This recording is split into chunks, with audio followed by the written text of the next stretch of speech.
नमो सिद्धाणं नमो आयरीयाणं नमो विद्यायाणं नमो लोये सवसाहुणम्।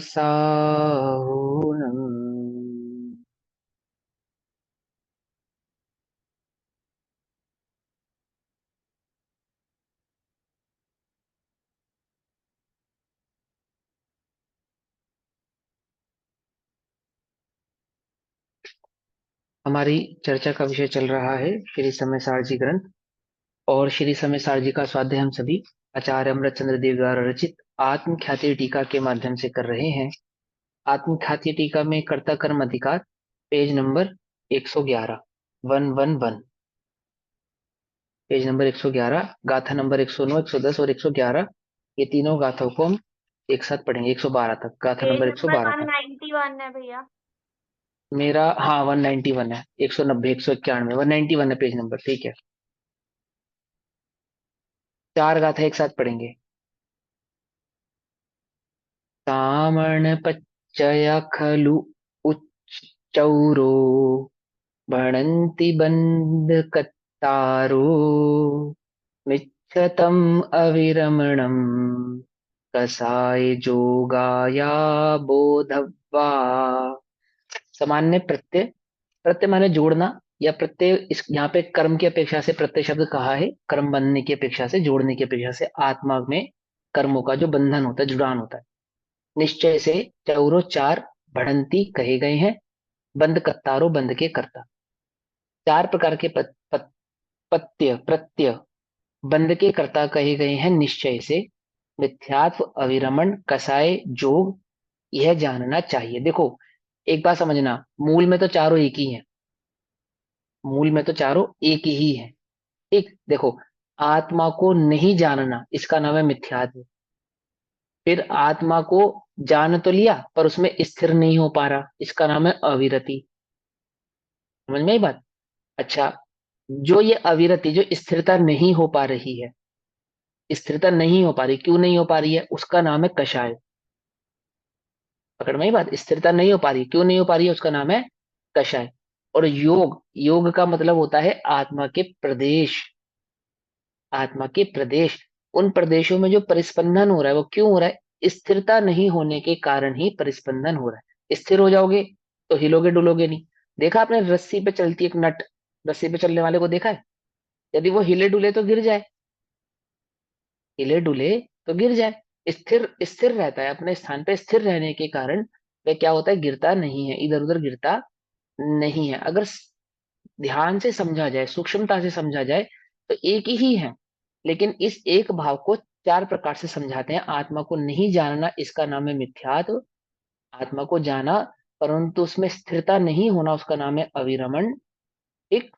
और आत्मा को जिसमें अस्थिरता क्यों हो रही है, कषाय के कारण। ठीक है। और जो अस्थिरता हो रही है ना, उससे प्रदेशों में स्पंदन होता है, वह है योग, स्पंदन का होना है योग। ठीक। ये सब जानना चाहिए। तेसी पूर्णविय इमो भणिदो भेदो दूतेरसि वियप्पौ मिच्छादित्थि आदि जाव सजोगिस्त चरमन्तम् एदे अचेदेना खलु पोग्गलकमुदय संभवा जम्हा ते जदि करेन्ति कम्मम् न वितेंसी वेद गो आदा। अब तो हिंदी जैसा लगता होगा ये। ते जदि करेन्ति कम्मम, यदि आत्मा उसको करता है। ते जदि, यदि, यदि करेन्ति करे कर्म को, न वितेंसी वेद को आदा, आदा माने आत्मा उसको वेदने वाला बनेगा। गुण दादु ए दे तम्मम कुवंती पच्चया जम्हा तम्हा जीवो अकत्ता गुणाय कुवंती कम्माणि। कम्माणि यानी कर्म को, है ना। तम्हा यानी जीवो अकत्ता, जीव अकर्ता है, गुणा यानी गुणों का, और या माने और, कुवंती कम्माणि कर्म का कर्ता कहलाता है। देखो, तेंसी पूर्णो विय इमो भणिदो, भणिदो माने कहना, भेदो दु तेर सवियप्पो, 13 प्रकार के, 13 ना, हाँ 13 प्रकार से यह भेद कहे जाते हैं। फिर उन्हीं का दर्शा दिया, माने जो ऊपर 4 प्रकार के भेद कहे हैं ना, उन्हीं 4 प्रकार के भेदों को 13 प्रकार से बतलाएंगे। मिथ्या दृष्टि आदि, यानी मिथ्या दृष्टि, कषाय योग अविरमण आदि। जाव सजोगिस्य चरमंतम, यानी चरम भेद संयोगी का, ये जो संयोग आदि के आधार से जो 4 भेद कहे हैं, इन्हीं को 13 प्रकार से बतलाएंगे। एदे अचेदेना खलु, एदे इस प्रकार, अचेदेना यानी अचेतन, अचेतन कौन है, पुद्गल द्रव्य, खलु निश्चय से, पोगल कम्मुदय संभवा, पुद्गल कर्म के, पोगल कम्मुदय संभवा, पुद्गल कर्म के क्या संभव नहीं है, पुद्गल कर्म के उदय से उत्पन्न इसमें अजीब वे, जो करे कर्म भले, भोक्ता भी नहीं बीज द्रवा। जम्हा जिस प्रकार, जी इस प्रकार, अचेतना यानी जिसके चेतना नहीं है, निश्चय से पौद्गल कर्म का जो स्वभाव है वह, ते यदि करेंती कम, यदि वो कर्म को करेगा, नवितेंसी वेद गो आधा, तो फिर क्या कहते हैं, आधा माने आत्मा उसके भाव को वेदन करने वाला कैसे कहलाएगा, कैसे उसको कहेंगे कि यह वेदना करता है। सामान्य प्रत्यय चार निश्चय, बंध के करता कहे, मिथ्यात्व अरु अविरमण यो, कषाय ही जानने, फिर उन्हें ही का दर्शा दिया, यह भेद 13 प्रकार का, मिथ्यात्व गुण स्थान आदि, ले जो चरम भेद संयोगी का, उद्गल कर्म के उदय से, उत्पन्न इससे अजीव वे, ये कौन, वे जो 13 प्रकार के संयोग है उनकी बात कर रहे हैं। वे जो करे कर्मो भले, भोक्ता भी नहीं जीव द्रव्य है, गुण परमार्थ से गुण नाम के, प्रत्यय करे इन कर्म को, इससे अकर्ता जीव है, गुण स्थान करते कर्म को। क्या कह रहे हैं कि गुण स्थान आदि ही कर्म को करते हैं, जीव गुण स्थान आदि को करता नहीं है, कर्म आदि को करता नहीं। कैसे करता नहीं है, चत्वारः 4, सामान्य प्रत्यय, सामान्य प्रत्यय, देखो नीचे लिखा है प्रत्यय का अर्थ, कर्म बंध के कारण अर्थात आश्रव, जो कर्म बंध के कारण है या आश्रव है, या जीव को कर्म से जो जोड़ते हैं, जीव को जो कर्म से जोड़ते हैं, जोड़ने वाले कहे। सामान्यतः 4 प्रकार के प्रत्यय खलु निश्चय से, बंध के कर्ता, बंध करता रह, बंध के कर्ता, भणियंते कहे जाते हैं। देखो बंध के 5 कारण आपने पढ़े होंगे, किसमें पढ़े होंगे, तत्वार सूत्र में पढ़े होंगे, बंध के 5 कारण, मिथ्यात, अवृति, कषाय, योग और प्रमाद। तो यहाँ पे प्रमाद और मिथ्यात को एक काउंट किया है, इसलिए यहाँ पे 4 बता रहे हैं। ठीक है, प्रमाद का मतलब भी मिथ्यात होता है और मिथ्यात का मतलब भी प्रमाद होता है। यहाँ अध्यात्म की परिभाषा में, जब आगम में प्रमाद और मिथ्यात्व में भेद होता है, लेकिन अध्यात्म में प्रमाद और मिथ्यात्व एक ही होता है। क्या है आगम में परिभाषा, देखो मूर्छा सह परिग्रह, मूर्छा ही परिग्रह है, मूर्छा माने प्रमाद और मूर्छा माने ही मिथ्यात्व भी होता है। जब मूर्छा सह परिग्रह की हम डेफिनेशन का हिंदी अर्थ करते हैं, तो वहां मूर्छा का अर्थ क्या होता है, मिथ्यात्व होता है।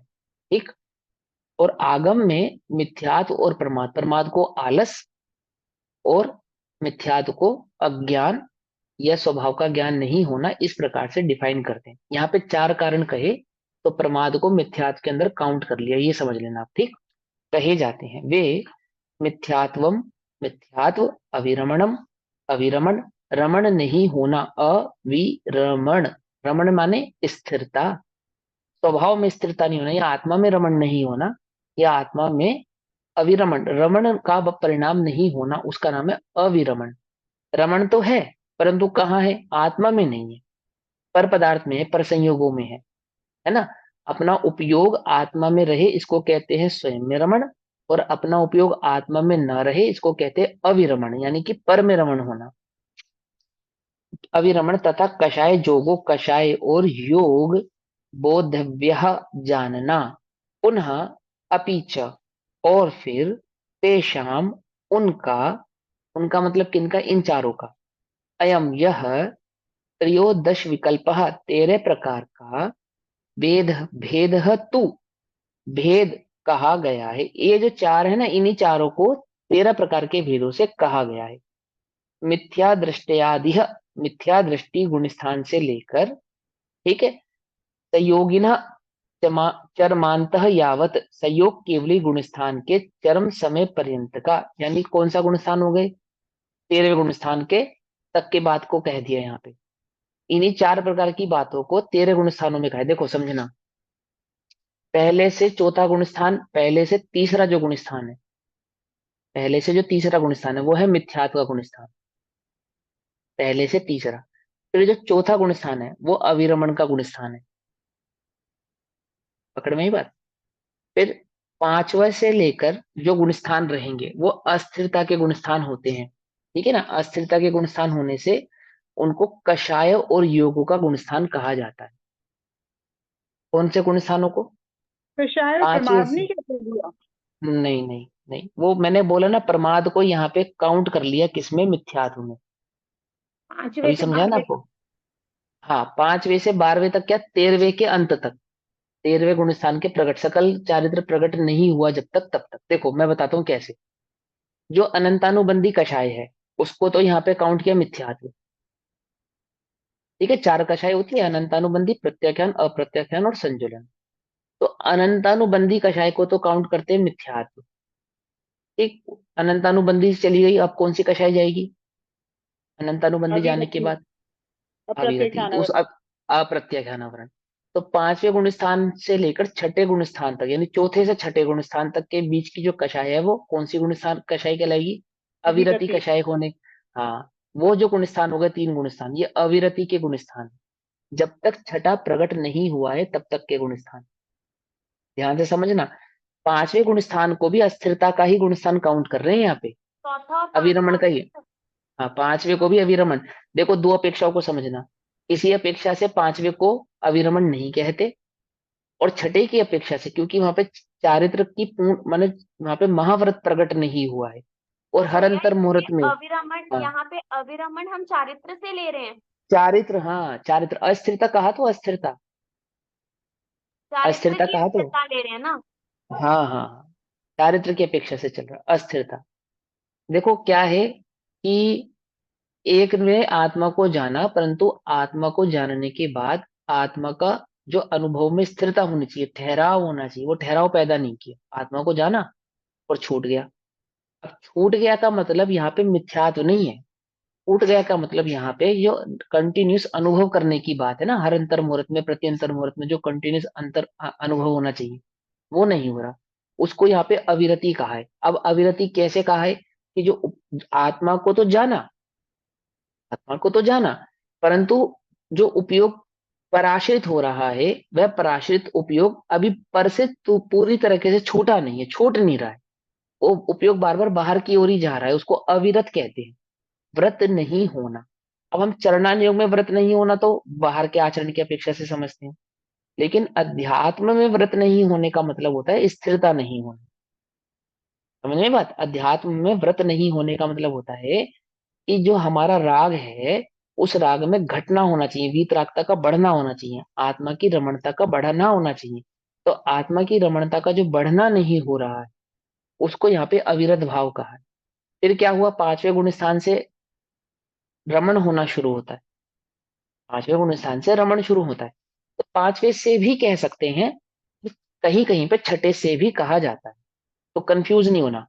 कोई ये कहे कि चौथे गुण स्थान में अविरत भाव है और पांचवें गुण उस गुण स्थान में व्रत भाव है, तो ठीक है, कोई दिक्कत नहीं है। और कोई ये कहे कि पांचवें तक अविरत भाव है और छठे में व्रत भाव है, तो भी उसमें कोई बाधा वाली बात नहीं है।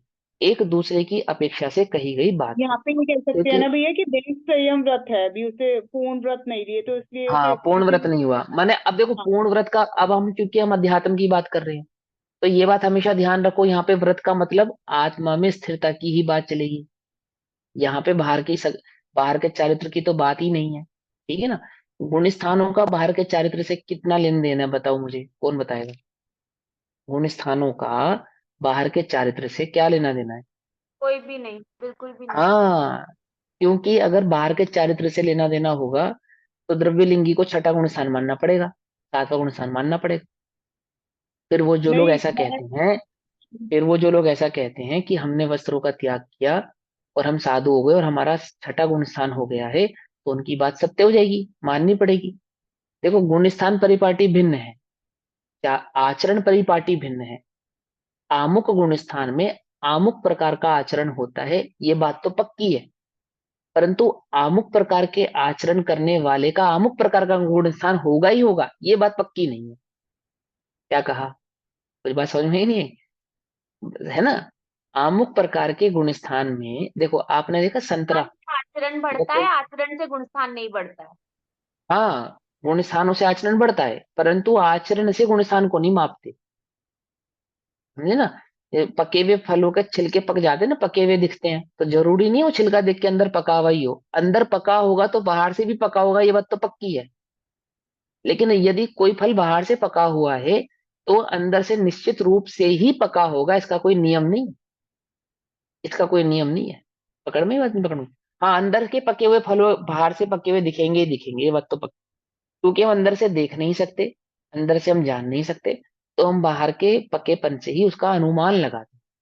पर हमारे अनुमान में त्रुटि हो सकती है ना। तो इस बात को समझना, क्या कहते हैं कि यदि गुण स्थान होगा, आमुक गुण स्थान, दैट मीन्स छठा गुण स्थान होगा या सातवां गुण स्थान होगा, तो उस गुण स्थान के अकॉर्डिंग बाहर में चारित्र होगा ही होगा, नियम से होगा।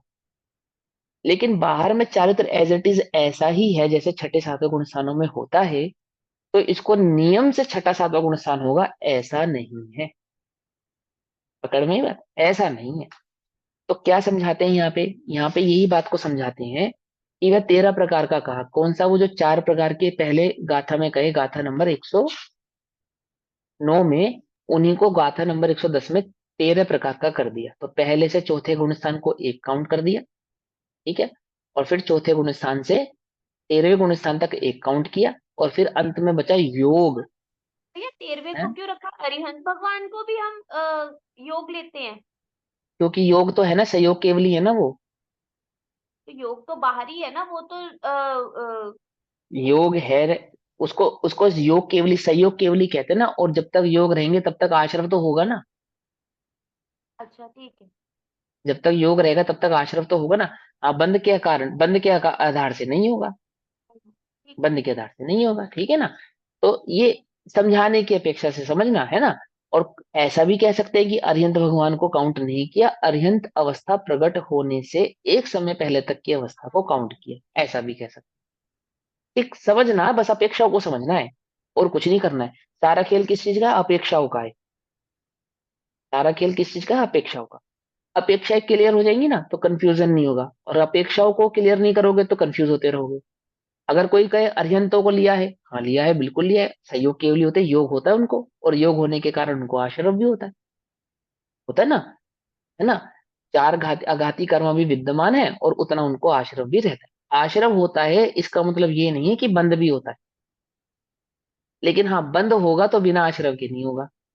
समझ में आई बात।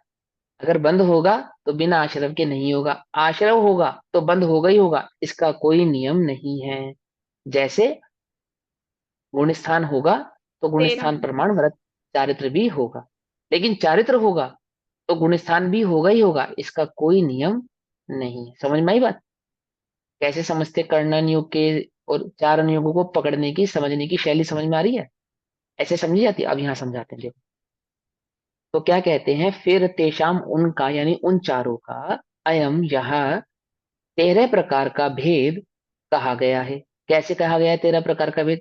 कि मिथ्या दृष्टि से लेकर संयोगिनः चरमांतः यावत संयोग केवली गुणस्थान के चरम समय पर्यंत का। अब संयोग केवली गुणस्थान का चरम समय कौन सा होता है? यानी कि 14वें गुणस्थान प्रकट होने से पूर्व का जो समय है, या यूं कहो कि 14वें गुणस्थान के पूर्ण होने का जो समय है। क्योंकि जब तक 14वां गुणस्थान पूर्ण नहीं होता, उसे एक समय पहले तक संयोग केवली ही रहते हैं। और जब पूरा 14 गुणस्थान कंप्लीट हो जाते हैं, तब वो अयोग केवली सिद्ध अवस्था को जाके प्राप्त होते हैं, प्रकट होते हैं। क्योंकि जो सिद्ध अवस्था है वो गुणस्थानातीत अवस्था है, वह गुणस्थाना के अंदर नहीं आती। जो सिद्ध भगवान है, उनका कौन सा गुण स्थान है? कि सिद्ध भगवान का कोई गुण स्थान नहीं है, वे गुण स्थानातीत है। ठीक, हाँ बोलो, आप पूछो क्या कह रहे हो? 14वां गुण स्थान है ना अयोग केवली का? कौन सा? 14वां नहीं नहीं, वही तो बता अयोग रहे हैं। केवली का। 14वां है। वही तो समझा रहा 13वां है संयोग केवली का, और हूँ। 14वां अयोग के अयोगी जिन बोलते हैं। हाँ, योगी जिन बोलते हैं, लेकिन अपेक्षा से बोलते हैं, क्योंकि कोई भी जीव जो 14 गुण स्थान में जाता है वो नियम से छूट के सिद्ध होगा। और 14 गुण स्थान कितने समय का होता है? आरी लूल इतने इतने अक्षरों के, है अक्षर। ना? है ना? इतने अक्षर का होता अयोग है। और सीधा ये अवस्था कहने को ही में, बोलते हैं सीधा। ये भी हमें कहने की अपेक्षा से, ये भी हम कह रहे हैं, बस इतनी सी देर की बात है। मूलतः अगर आप देखोगे तो इतना समय नहीं लगता है, वो तो एक दो समय का ही खेल है बस। तो मतलब विग्रह भैया गति में जितना, 14वां पार करने पे सिद्ध अवस्था आती है। हाँ, सिद्ध भगवान का कौन सा गुण स्थान होता है? कोई कि भी सिद्ध नहीं होता। भगवान का कोई गुण स्थान नहीं होता। समझे? जब तक गुण स्थान में रहेंगे, तब तक सिद्ध अवस्था नहीं मानी जाएगी। गुण स्थानों को पार करते हैं, जब पार कर देते हैं, तो उसको कहते हैं गुण स्थानातीत अवस्था। ठीक है ना? तो गुण स्थानों से 13 और परे। 14वें में सिर्फ सहयोग केवली और अयोग केवली का फर्क है, सिर्फ हाँ। घाती जन्मों का फर्क है और कोई फर्क नहीं रहा। और तो अयोग भी क्यों कहते हैं? देखो, अयोग क्यों कहते हैं 14वें गुण स्थान को, अभी समझाया ना मैंने। क्योंकि जो 14वें गुण स्थान में प्रवेश किया है जिन्होंने, वो नियम से सिद्ध होने वाले हैं। हाँ, वो कोई फिसलने वाला गुण स्थान तो है नहीं, वो ऐसा कोई गुण स्थान तो है नहीं कि फिर गिरेंगे, फिर ऊपर होगा, फिर नीचे होगा। ऐसा गुण स्थान तो वो है नहीं। ठीक है ना? वो 14वें नंबर का गुण स्थान कैसा गुण स्थान है? जैसा सम्यक प्रकट करने से पहले तीन तीन करण लब्धियां, सम्यक प्रकट करने से पहले तीन करण लब्धियां होती हैं, तीन प्रकार की होती है ना। तो जिसने पहली करण लब्धि में प्रवेश किया है, वह नियम से तीसरी करण लब्धि में प्रवेश करेगा, ये नियम है। ठीक, इसी प्रकार से जिसने 13वें गुण स्थान को कंप्लीट करके 14वें गुण स्थान में कदम रखा है, वह नियम से सिद्धत्व को प्राप्त होगा। क्योंकि वह नियम से सिद्धत्व को प्राप्त होने वाला है, और 14वें गुण स्थान में प्रवेश करने के कारण प्रकट होने वाला है वह सिद्ध सिद्ध दशा। इसलिए उस गुण स्थान का नाम अयोग केवली दशा है। पकड़ में ही बात? क्योंकि उस गुण स्थान में प्रवेश करने वाला जीव अपने योगों का क्या करता है? क्षय कर देता है। क्षय कर देता है, वो योग क्षय करने वाला गुण स्थान है। 13वें गुण स्थान तक योग योग क्षय नहीं होते। जैसे ही योग क्षय करने का समय आता है, जैसे ही, तो कौन सा गुण स्थान प्रकट होता है? 14वां। इसलिए उस गुण स्थान का नाम क्या है? अयोग केवली। अयोग केवली। हाँ, अभी समझ में आई बात? तो वो ये ऐसे समझना इस बात को। अब यहाँ क्या समझा रहे हैं कि स योग केवली गुण स्थान के चरम समय पर्यंत का। अब चरम समय पर्यंत का मतलब सीधी सी बात है कि 14 गुण स्थान को प्रकट होने से एक समय पहले का, उसको कहेंगे चरम समय, उत्कृष्ट समय पर्यंत का। ए तो यह प्रत्यय अथवा गुण स्थान। तो कहां से गुण स्थान हो गए? इन चारों को 13 गुण स्थानों में कन्वर्ट कैसे किया उन्होंने?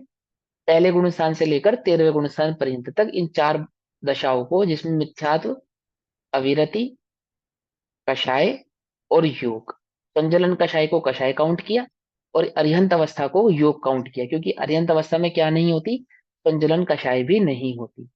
और अरिहंत अवस्था का कौन सा गुण स्थान है? 13वां गुण स्थान, 13वां। अरिहंत अवस्था का। तो 13वां गुण स्थान हो गया योग। ठीक, और 12वें गुणस्थान, और छठे से लेकर 12वें गुणस्थान तक का गुणस्थान हो गया कषाय। ठीक। और ये क्या नाम है, पांचवा अस्थिरता, पांचवा छठा चौथा और पांचवा, पांचवा चौथा और पांचवा या चौथा अविरमण, और पहले से लेकर तीसरे के गुणस्थान मिथ्या। पांच। ठीक है, इस प्रकार से समझना। कोई ये कहे कि नहीं जी तीसरा गुणस्थान सम्यक का होता है, तो कोई बात नहीं, उसकी बात मान लेना, हम तीसरे से आपकी बात को मान लेते हैं। फिर मैंने समझाया अपेक्षाओं से समझना, क्यों तीसरे गुणस्थान को हमने क्यों काउंट नहीं किया। जो तीसरे गुणस्थान में आएगा वो नियम से पहले में जाएगा, जो तीसरे गुणस्थान में आएगा वे नियम से पहले में जाएगा, इसलिए उसको मिथ्या तो काउंट किया। ठीक है ना। और कोई कहे कि नहीं वहां में सम्यक की कणिका रहती है, तो कोई बात नहीं, आप दो मान लो, उसमें कोई झगड़ा नहीं है। लेकिन अपेक्षाओं को समझना है यहाँ पे, तो किस अपेक्षा से 13 प्रकार के भेद करें, किन चार के भेद करें। मिथ्यात का भेद, योग, मिथ्यात, अविरमण, कषाय और योग, इन चारों को 13 गुणस्थानों में डिवाइड कर दिया। तो संयोग केवल गुणस्थान के चरम समय पर्यंत का अतः यह प्रत्यय अथवा गुणस्थान जो कि निश्चय से अचेतना अचेतन है। क्या कहा, ये गुणस्थान कैसे हैं, कोई चेतना के गुणस्थान नहीं है, अचेतन है ये सब। क्यों है, यस्मात् क्योंकि उद्गल कर्मोदय संभवा, उद्गल कर्म के उदय से उत्पन्न होते हैं। क्या कहा, उद्गल कर्म के उदय से उत्पन्न होते हैं। थर्मामीटर में जो बुखार है वो आदमी का बुखार नहीं है। क्या कहा, आदमी का बुखार तो आदमी में ही रहता है, और थर्मामीटर में जो पारा बढ़ता है वो कोई आदमी का बुखार थोड़ी है, वो तो थर्मामीटर के पारे की योग्यता है, जो गर्मी पाकर उतने लेवल पे बढ़ गई है। ठीक है ना, वह भिन्न है, और आदमी को जो बुखार हुआ है वह भिन्न है। इसी प्रकार से 14 गुणस्थान क्या है, थर्मामीटर, कर्मोपाधि थर्मामीटर, वो क्या बतला रहे हैं, वो रिफ्लेक्ट कर रहे हैं आत्मा की अवस्था को, आत्मा की अवस्था को रिफ्लेक्ट कर रहे हैं।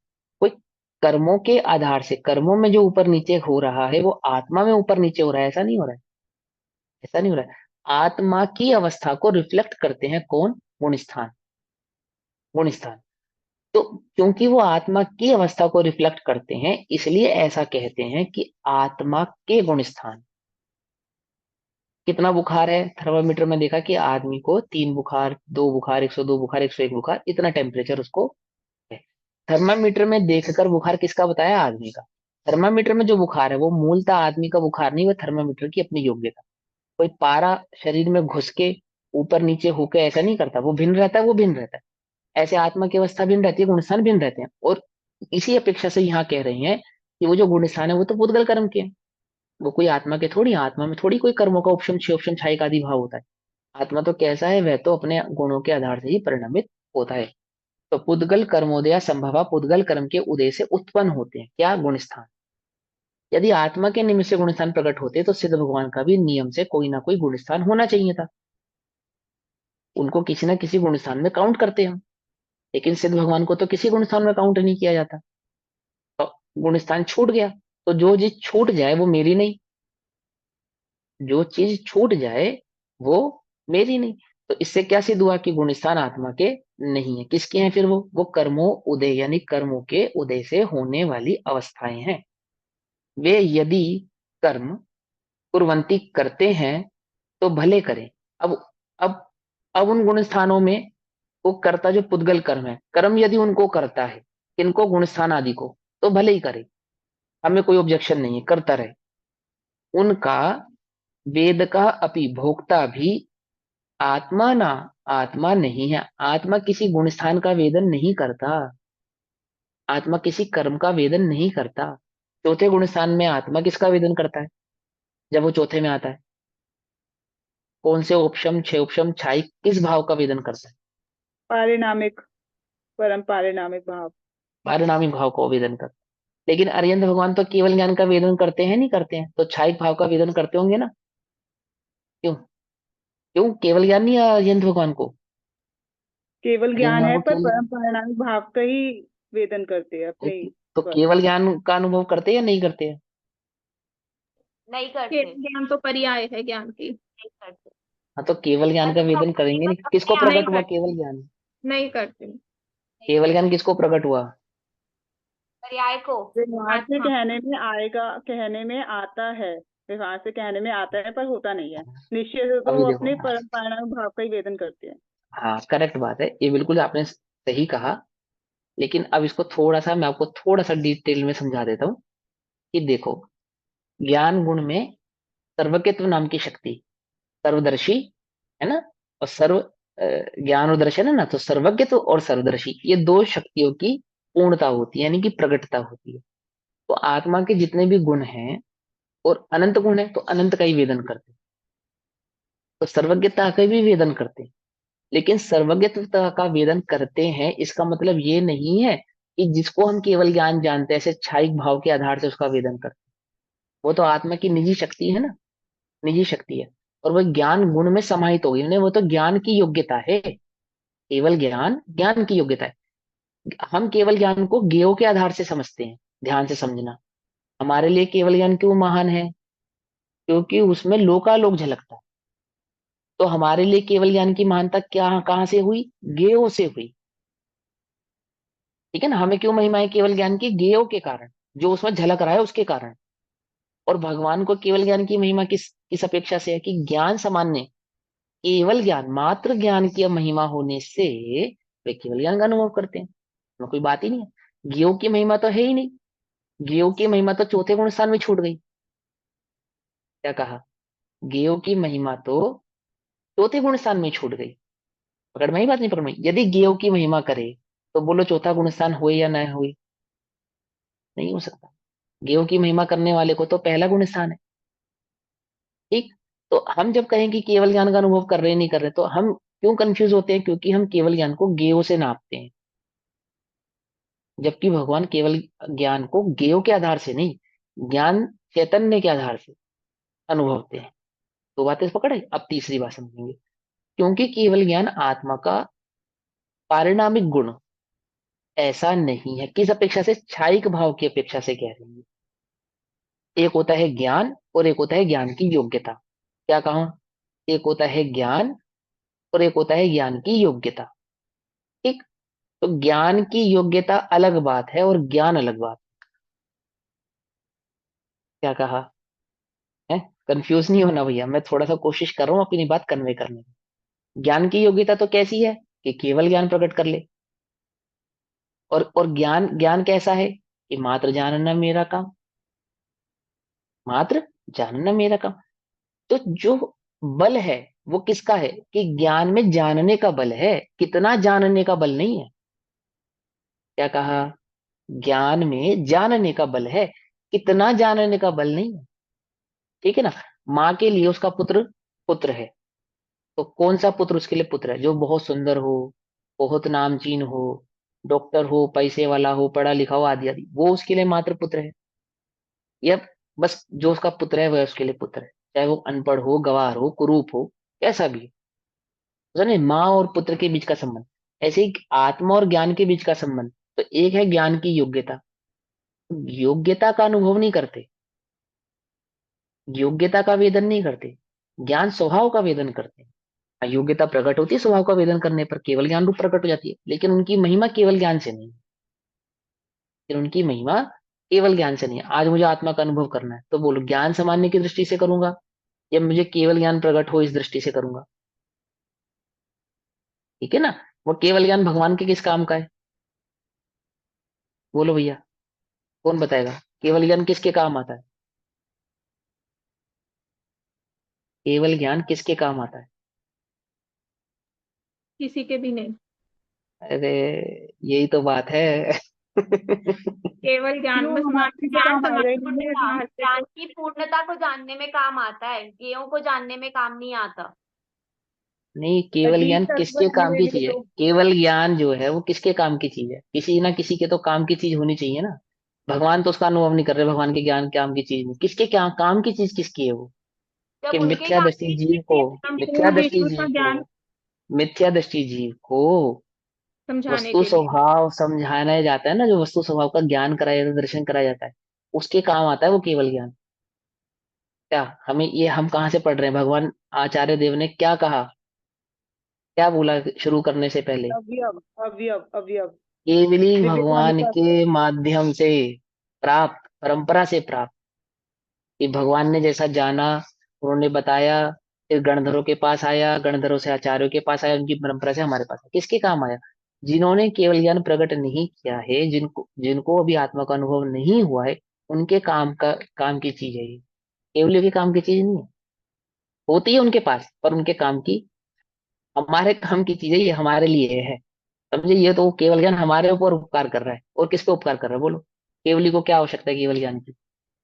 है उनके पास, पर क्या आवश्यकता है बोलो? समुद्र को जल की क्या आवश्यकता है? जो स्वयं ही जलमय है, उसे जल की क्या आवश्यकता है? उसके किसी काम का नहीं है। और कितना जल दे मैं उसे? ठीक है, जो स्वयं ही जल स्वरूप है, जल स्वरूप। और जो जल स्वरूप नहीं है, प्यासे को पानी की आवश्यकता है। मोहे सुन सुन आवे हासी, पानी में मीन क्यों प्यासी। सुना है? पानी में रहती है फिर भी प्यासी है।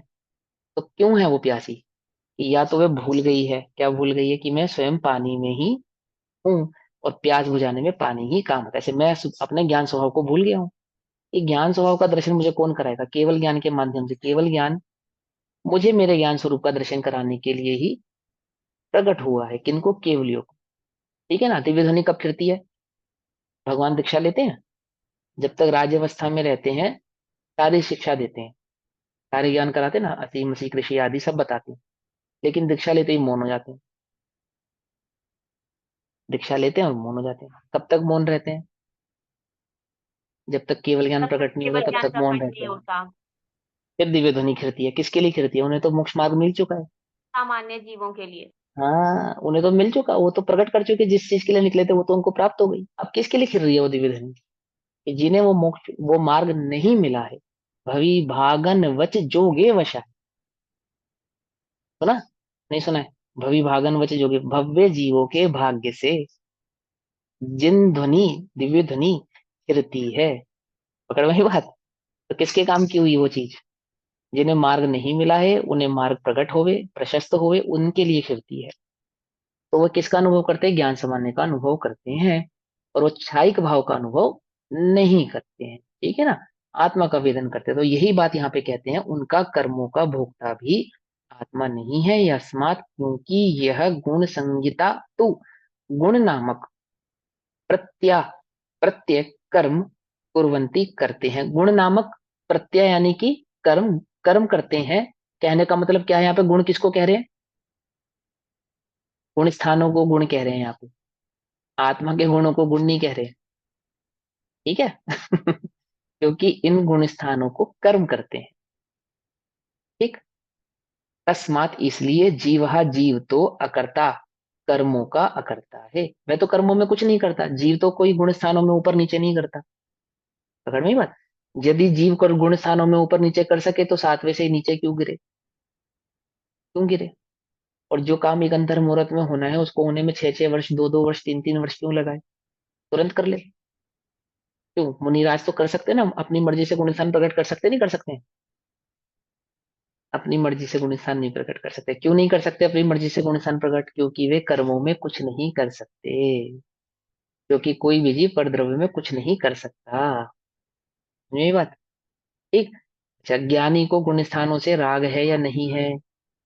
एक ज्ञानी को किसी से भी राग नहीं है। एक बात तो वीतराग भाव है। दूसरी बात, उसे गुण स्थानों की अपेक्षा नहीं है। उन्हें गुण स्थानों की अपेक्षा नहीं। मुझे आत्मा की स्थिरता नहीं है, इस बात का तो दुख हो सकता है, पर मुझे आमुख गुण स्थान नहीं है, इस बात का कोई दुख ज्ञानी के वर्तता नहीं। ठीक है? ऐसा चिंतन तो हो सकता है कि कब धन्य सु अवसर पाऊं, जब छठा गुण स्थान पाऊं। कब धन्य सु अवसर पाऊं, जब निज में ही रम जाऊं। ये तो हो सकता है। तो मुझे छठा गुण स्थान हो गया, मुझे सातवां गुण स्थान हो गया, आदि आदि हो गया। अभी हमें क्या चिंता है? हमें कौन सा गुण स्थान चाहिए? चौथा। कम से कम चौथा तो चाहिए। इससे नीचे तो बात बनेगी नहीं। कि भाई, मरने से पहले चौथा तो प्रकट कर ही लें। हमारा चौथा होवे उससे पहले हमें चौथा प्रकट हो जावे। क्यों भाई? भाई, हमारे चौथे से पहले हमें चौथा प्रकट हो जावे। ऐसा ही है ना? वो ज्ञानी की ऐसी दृष्टि नहीं है। ठीक? तो क्या कहते हैं, गुण नामक यानी वो गुण स्थान की अपेक्षा से कहा, गुण नामक प्रत्यय, प्रत्यय यानी कर्म को कुर्वन्ति करते हैं, ऐसा नहीं है। इसलिए जीव तो अकर्ता, कर्मों का अकर्ता है। और गुण ही कर्माणि, कर्मों को कुर्वन्ति करते हैं। ठीक है? यानी गुण स्थान ही कर्मों को करते हैं, कर्म ही गुण स्थानों को करता है। आत्मा गुण स्थानों को भी नहीं करता और आत्मा कर्म को भी नहीं करता। टीका पढ़े। वास्तव में अर्थ क्या है, स्वभाव से देखा जाए तो, वास्तव में, वस्तु को स्वरूप से समझा जाए तो, निश्चय से देखा जाए, स्वभाव से समझने को, पुद्गल कर्म का पुद्गल द्रव्य ही एक करता है। पुद्गल का कर्म है तो उसका कर्ता भी पुद्गल ही होगा। क्यों? क्योंकि पुद्गल और पुद्गल कर्म के बीच में कौन सा संबंध है, व्याप्य व्याप्ति व्यापक व्यापक। संबंध होने के कारण। ठीक, तो वह उसका कर्ता है। उसके विशेष, अब विशेष का मतलब क्या है यहाँ पे, आगे मत पढ़ो, इधर बताओ, कौन बताएगा। विशेष माने भेद भेद। भेद भेद। हाँ, विशेष का अर्थ होता है भेद, सामान्य का अर्थ होता है अभेद। ठीक है, पहले भी समझाया था आपको। ठीक, उसके विशेष, किसके विशेष चल रहे हैं यहाँ पे, पुद्गल के विशेष, पुद्गल के विशेष, आत्मा के विशेष नहीं। आत्मा मिथ्या दृष्टि है या कर्म मिथ्या दृष्टि है? बोलो भैया, मिथ्या दृष्टि है, बोलो। आत्मा मिथ्या दृष्टि है या कर्म मिथ्या दृष्टि है? हम्म, घबराओ नहीं भैया, शायद बात शैली में उत्तर दो। वो तो है, आत्मा को मिथ्या दृष्टि कहते हैं, हाँ बिल्कुल कहते हैं, कर्म की अपेक्षा से कहते हैं। कर्म को क्या स्वभाव की अपेक्षा से तो, स्वभाव की अपेक्षा से आत्मा मिथ्या दृष्टि होता नहीं है, ये हो ही नहीं कंफ्यूज सकता। कर रहे थे, ऐसे क्वेश्चन पूछ के ना आंसर नहीं दिए जाते। कंफ्यूज नहीं कर रहे हैं हम आपको, हम तो जगा रहे हैं आपको, जगा रहे हैं, कंफ्यूज नहीं कर रहे। विशेष, विशेष किसके, पुद्गल के विशेष चल रहे हैं, है ना। तो मिथ्यात्व, अविरति, कषाय और योग बंध के सामान्य होते होने से चार करता है, यानी कर्म के बंध के चार करता है। ठीक, आगम में पढ़ोगे बंध के करता पांच, इसमें प्रमाद जोड़ लेना, और यहाँ पे प्रमाद और मिथ्यात्व को एक कर दिया। ठीक, वे ही भेद रूप किए जाने पर, यानी कि उनको और भेद और विशेष किया जाए, इन चार कारणों को और विशेष किया जाए, यानी उन्हीं के भेद करने पर मिथ्या दृष्टि से लेकर संयोग केवली पर्यंत 13 कर्ता है, यानी 13 प्रकार के कर्ता हो जाते हैं, यानी 13 प्रकार के उस, उन चार कर्ताओं में 13 प्रकार के भेद हो जाते हैं। कर्म के बंध आश्रम आदि के कारण, उदय उदीर्णा आदि सब इसमें काउंट हो गए, वो 13 प्रकार के उसमें भेद बन जाते हैं। अब जो पुद्गल कर्म के विपाक के, अब विपाक के मतलब उदय के, विपाक के मतलब उदय के, पुद्गल कर्म के विपाक के प्रकार होने से अत्यंत अचेतन है। अब ये जो गुणस्थान है, ये है क्या, कि पुद्गल कर्म का विपाक है, यानी पुद्गल कर्म का उदय है। क्योंकि ये पुद्गल कर्म का उदय है, पुद्गल से निर्मित है, पुद्गल से बने हैं, तो इनमें कौन सा गुण नहीं है, चेतनत्व गुण नहीं है, तो ये क्या हो गए, अचेतनत्व हो गए। और कौन सा गुण है, कि जड़ गुण है, तो क्या हो गए, जड़त्व हो गए।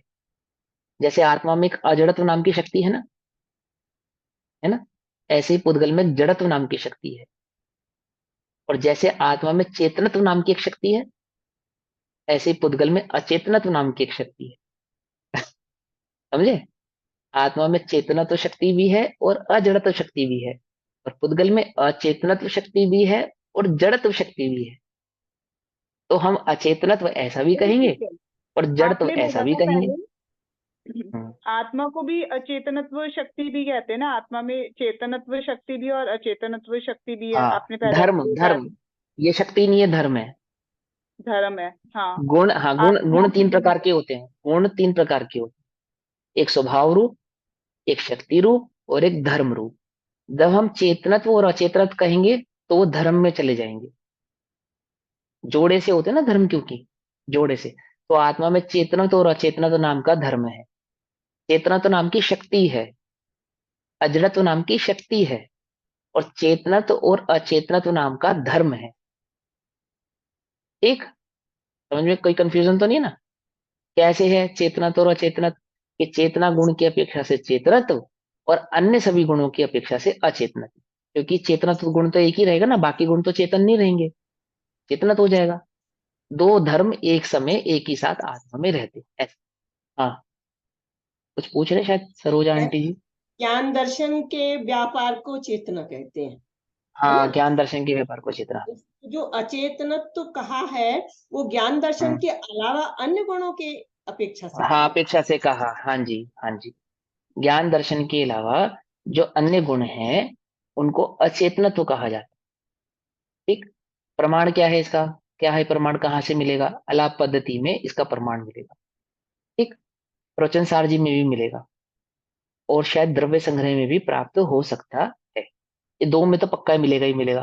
तीसरा द्रव्य संग्रह में भी हो सकता है। हाँ, अब सुनो। तो क्या कहते हैं कि उन्हीं चार के भेद करने पर मिथ्या दृष्टि से लेकर संयोग केवली पर्यंत 13 करता है, यानी कि एक पहले गुण स्थान से लेकर 13 गुण स्थान तक के 13 करता है। अब जो पुद्गल कर्म के विपाक के प्रकार होने से अत्यंत अचेतन है, क्योंकि ये पुद्गल कर्म के उदय हैं इसलिए अचेतन है, पुद्गल से बने हैं। ऐसे 13 कर्ता ही केवल व्यापे व्यापक भाव से यदि कुछ भी पुद्गल कर्म को करे तो भले करे, यानी कि वे कर्म का उदय पहला गुण स्थान करे, चाहे 14 गुण स्थान करे, चाहे 13 गुण स्थान करे, करे तो करे, करे तो करे। इसमें जीव का क्या आया? ये बताओ आप दोनों। जीव का क्या आया उसमें? कुछ भी नहीं आया। क्या समझा रहे हैं? क्या समझाना चाह रहे हैं आचार्य हमको? हमें आचार्य समझा रहे हैं कि पुद्गल कर्म का कर्ता कौन है।